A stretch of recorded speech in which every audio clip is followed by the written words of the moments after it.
Assalamualaikum warahmatullahi wabarakatuh. Perkenalkan, nama saya Gista dengan NIM 20010400209, mahasiswi semester 4 dari Program Studi Komunikasi Penyiaran Islam, Fakultas Usuluddin Adab dan Dakwah. Di video kali ini saya akan membahas mengenai bagaimana dakwah dan budaya yang ada di Tanah Toraja. Indonesia kaya akan tradisi yang unik dari beragam suku. Salah satunya suku Toraja yang menetap di pegunungan bagian utara Sulawesi Selatan. Suku Toraja adalah salah satu daerah yang ada di Sulawesi Selatan yang dikenal dengan beragam budaya yang dimilikinya. Kebudayaan suku Toraja memiliki daya tarik tersendiri. Pasalnya, nuansa mistis masih melekat pada suku ini. Berbagai tradisi leluhur pun masih dijaga sampai sekarang. Hal ini menarik perhatian para wisatawan dan juga peneliti untuk berkunjung ke sana. Tidak hanya wisatawan lokal saja, tetapi juga wisatawan mancanegara yang mengunjungi suku Toraja. Untuk mengenal suku ini, berikut beberapa keunikan dari suku Toraja. Yang pertama, Rambu Solo. Rambu Solo adalah tradisi pemakaman ala suku Toraja. Tradisi ini dilakukan untuk menghormati sekaligus mengantarkan arwah menuju alam akhirat melalui serangkaian ritual dan doa.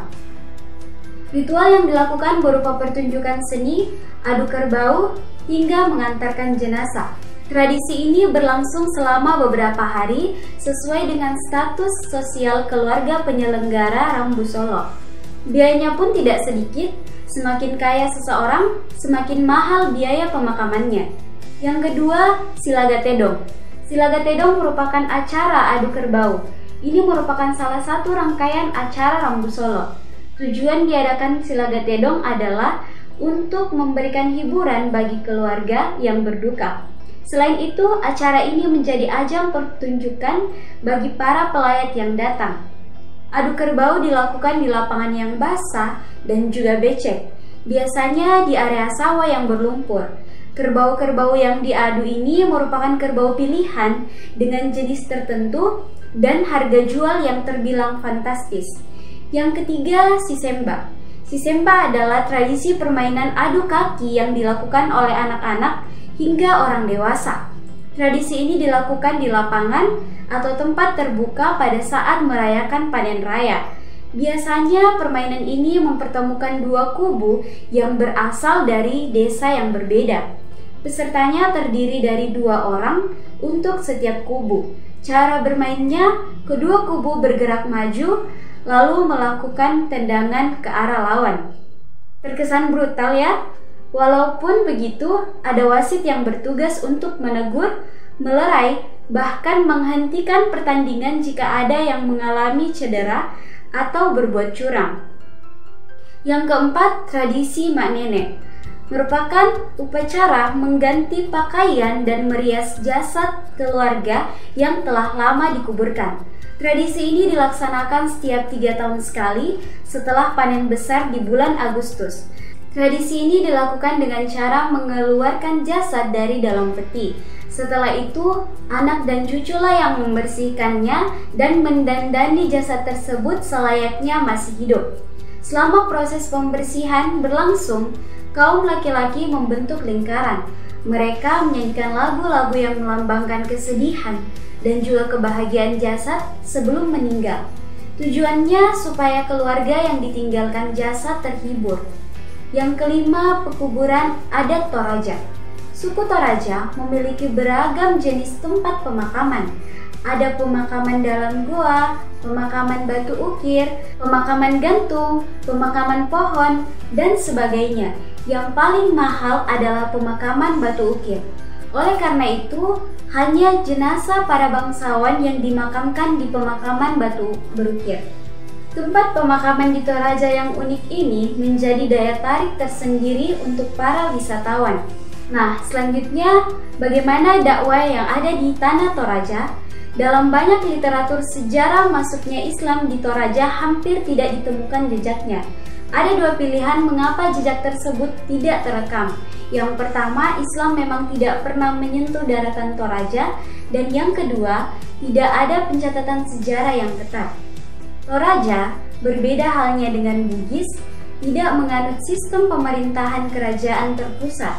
Penyebaran dakwah di Toraja pun tidaklah mudah, karena orang-orang Toraja terkenal kuat sekali dengan budaya dan kepercayaan orang-orang terdahulunya. Oleh sebab itu, masyarakat Toraja sulit menganut agama tertentu selain animisme. Karena struktur sosial masyarakat Toraja yang tidak dikendalikan oleh sistem kerajaan terpusat yang mengharuskan mereka menjalankan agama tertentu.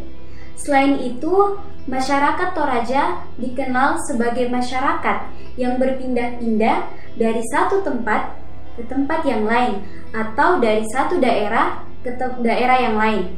Bahkan orang-orang Toraja dianggap tidak memiliki rumah. Adapun tongkonan hanya sebagai tempat penyimpanan harta, bukan sebagai tempat tinggal. Sekalipun berpindah-pindah, suku Toraja dikenal sangat memiliki kedekatan terhadap tanah dan memiliki ikatan yang kuat terhadap kerabatnya, dan orang-orang Toraja memiliki kesadaran yang kuat dalam mempertahankan identitasnya. Meskipun demikian, sebagian kecil penduduk di Toraja menganut agama Islam. Sebenarnya dakwah di Toraja itu cukup berkembang pada tahun 2000-an.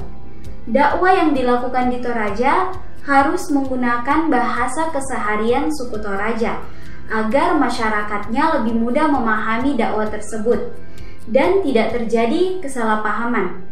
Lagi pula, bisa dikata bahwa sebagian besar orang Islam yang ada di Toraja juga merupakan orang dari luar suku Toraja, seperti suku Jawa, suku Bugis, dan lain-lain yang datang menyebarkan Islam dan melakukan dakwah di Toraja.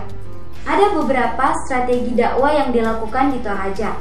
Salah satunya dakwah melalui pernikahan, di mana orang yang datang ke Toraja menikah dengan orang asli suku Toraja dan memasukkannya ke dalam Islam. Nah, disitulah terjadinya proses Islamisasi. Sebagai kesimpulan, bahwa budaya di Toraja tidak memiliki hubungan apapun dengan proses dakwah yang ada di Toraja, karena budaya di Toraja sangat bertolak belakang dengan agama Islam, di mana sebagian besar dari budaya Toraja itu sangat bertentangan dengan hukum dan syariat Islam. Meskipun demikian, kita patut bangga dengan suku Toraja. Meskipun mereka di sana bermacam-macam agama, namun mereka saling menghormati satu sama lain, saling mengasihi, menjaga kesejahteraan, saling tolong-menolong, dan senantiasa bergotong royong. Baik, itulah tadi pembahasan terkait dakwah dan budaya yang ada di tanah Toraja. Sekian pembahasan kali ini. Mohon maaf bila ada salah kata, kurang dan lebihnya mohon dimaafkan. Saya akhiri, nun wal qalami wa ma yasturun. Wassalamualaikum warahmatullahi wabarakatuh.